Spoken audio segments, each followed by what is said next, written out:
Le dépassement du temps, la contemplation, consiste en un dépassement du temps.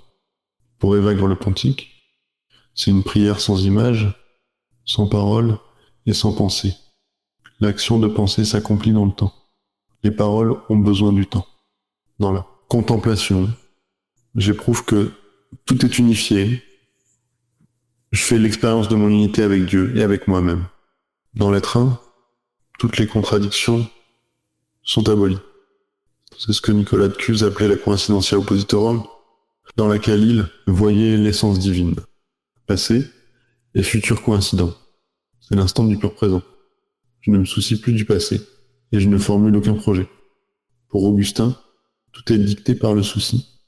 Dans l'instant de la contemplation, tout souci disparaît. À ce moment-là, j'entre en contact avec ce qui est le plus authentique, Dieu. Je n'ai pas, pour autant, d'image de Dieu. La contemplation est l'image de l'unicité par excellence. Mon regard n'est pas retenu par le particulier, il va droit, l'essentiel. Alors, tout devient clair, et je sais, au fond de mon cœur, que tout est bien, même si, dans ma vie, beaucoup de choses sont brisées, même si les cœurs m'habitent, puis je sais qu'en vérité, tout est bien.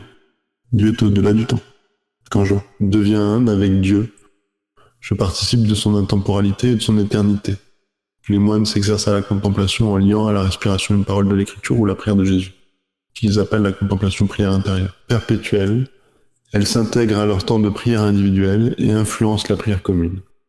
Les paroles sont l'expression de leur prière intérieure, du désir de Dieu auquel ils aspirent avec amour,